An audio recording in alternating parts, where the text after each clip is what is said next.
Hello बच्चों, let's see this question. The question says sound is produced due to vibratory motion, but a vibrating pendulum does not produce sound. Why? तो question में कहा गया है कि जो sound produce होती है due to the vibratory motion, लेकिन जो वाइब्रेटिंग पेंडुलम है डज नॉट प्रोड्यूस साउंड। ऐसा क्यों है? तो इस क्वेश्चन के लिए जो की कॉन्सेप्ट यूज हो रहा है that is the production of sound. Production of sound. तो बेसिकली क्या होता है, जो हमारे पास वाइब्रेटिंग बॉडीज हैं, वाइब्रेटिंग बॉडी वे जो वाइब्रेट करती हैं तो वो प्रोड्यूस करती हैं साउंड। ठीक है, unless it is in vacuum, यानी कि ये वैक्यूम में नहीं होनी चाहिए। तो देखो, एक हमारे पास वाइब्रेटिंग बॉडी प्रोड्यूस कर रही है साउंड, ओके, एंड इसको रिक्वायरमेंट होती है मीडियम की। ठीक है, वैक्यूम नहीं होना चाहिए, मीडियम होना चाहिए फॉर प्रोपोगेशन। हम जानते हैं कि साउंड के प्रोपोगेशन के लिए रिक्वायरमेंट होता है मीडियम की।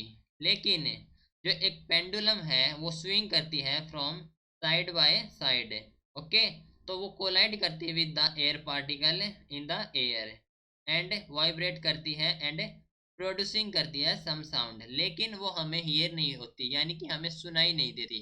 तो उसका क्या रीजन है कि देखो, जो हमारे पास है the vibrations to reach our years,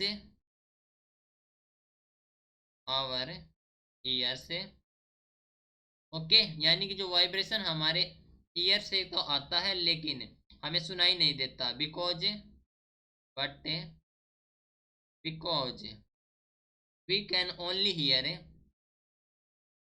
we can only hear, यानी कि हम सुन सकते हैं वे हमारे पास साउंड है जिसकी हमारे पास फ्रीक्वेंसी रेंज होती है 20 हर्ट्ज टू 20,000 हर्ट्ज, ओके। अगर फ्रीक्वेंसी रेंज इतनी है तो वो हमें साउंड सुनाई देगी, ओके। तो देखो, जो फ्रीक्वेंसी ऑफ साउंड प्रोड्यूस होती है due to the vibration of pendulum, तो the sound, frequency of sound, frequency of sound produced by the pendulum, वो हमारे पास होती है किस रेंज की होती है, वो अराउंड होती है 0.5 हर्ट्ज की, ओके।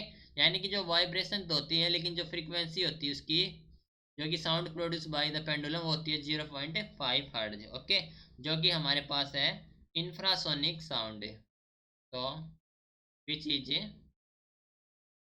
Infrasonic sound, okay. लेकिन हम सुन सकते हैं वही फ्रीक्वेंसी की साउंड जिसकी रेंज होती है 20 हर्ट्ज टू 20,000 हर्ट्ज, ओके। तो हम कह सकते हैं कि जो pendulum is not heard, the pendulum is not heard, right? So this is the reason and this is your final answer. Hope you understood it well. Best of luck.